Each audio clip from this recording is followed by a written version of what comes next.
はい、それではステップ6。譜面ですが、譜面、この1枚、この面を何枚かの、鎌、何等目かでも切ってもいいんですが、できることならこれを1枚で、完璧にフラットに仕上げる、そういう運動法を心がけてくださった方が、切った後美しさは増します。大会に向けてですが、大会だとできるだけ1枚で譜面1枚で土を混ぜて作った方が綺麗に見えるので、その技を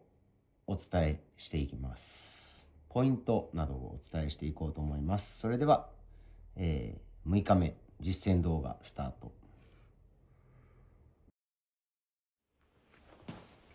はい、今日はちょっとよく伸びた爪が出てきたんで、これやっていってみようと思います。譜面を1枚でっていうお話でしたが、1枚でフラットに切り切るまとめた運動法、それをやっていってみようと思います。それでは荒落としの方から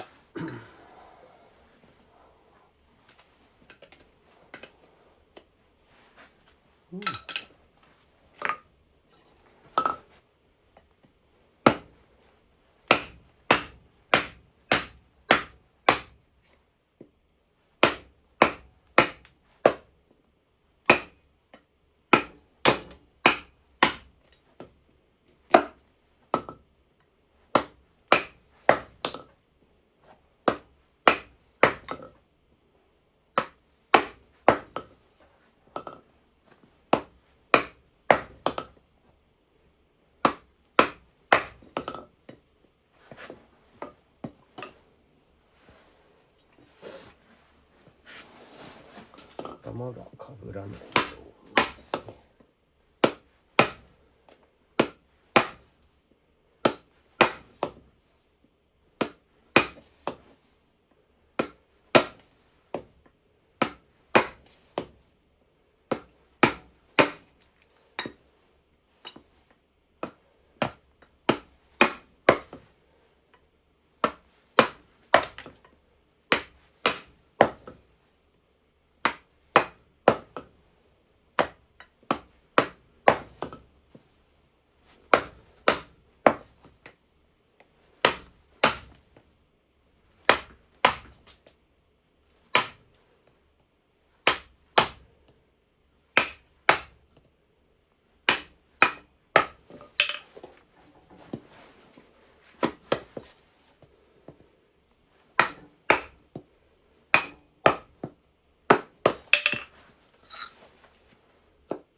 私はここまで。はい、次裏切ってみます。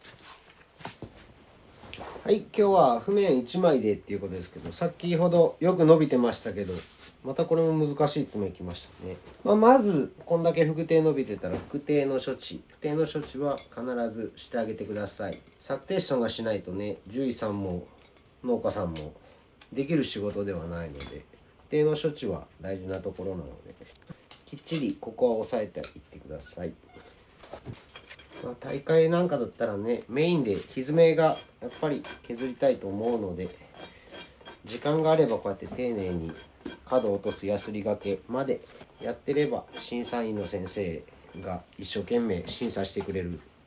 先生方への敬意も込めて、できるだけ爪の掃除もきれいにして先生に見てもらいましょう。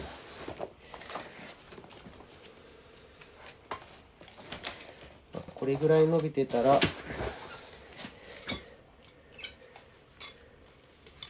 先端で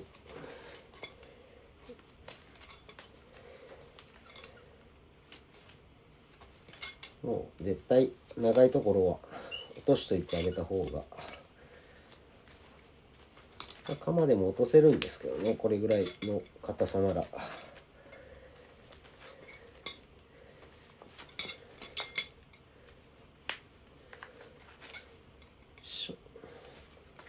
で仮面フラット1枚で作っていこうとするときに、この牛の蹄の特徴っていうのをこう把握して切っていかなきゃダメですね。これ低所ここきれいに抜けちゃってもうありませんが、しっかり硬いので、この抜けてあるところらへんか、でもここまで低所取っちゃうと多分取りすぎになるので、これもビランですが、これは多分完全に抜けきってる部分なので、これよりも少し上から譜面を作る。つまりここには譜面が多分できないです。それを頭に置いて内定外定揃えて1枚で切っていきましょう。ヴィランの処置、これはいいです。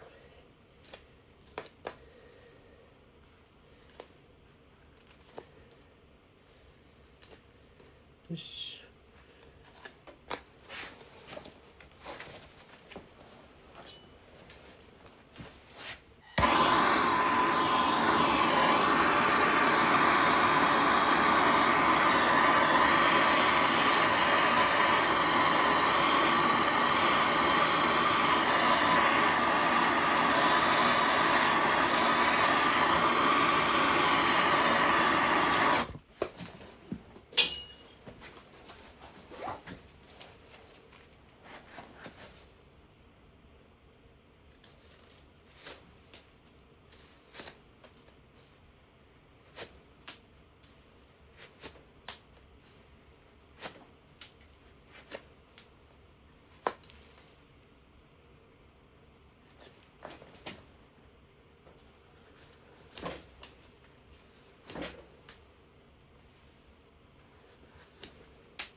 これ最初の荒落としで軸測定壁バンバン叩いてるように見えたでしょうけど、ここちゃんと白帯残ってきてる。まあその秘密をもうまた後ほど説明していきますので、また他の動画で説明していくので、それはまあお楽しみに。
ここが多分限度の、まあ牛と牛の神様がこう作っていこうとしとる譜面の位置なんでしょうけど、これはちょっと限度超えとるのでここに合わしちゃダメです。ここは残してください。でもここにずっとこう、譜面があるものとして土踏まずなんかをここから先は作っていく。僕は普段の仕事では土踏まずを先に取っちゃうんですが、ここはとりあえず譜面のフラットっていうところをテーマにして1枚で切る。1枚で切ったらこの段差がこうやってちょこちょこついてると思うんですけど、これがなくなるので見た目が美しいです。よし。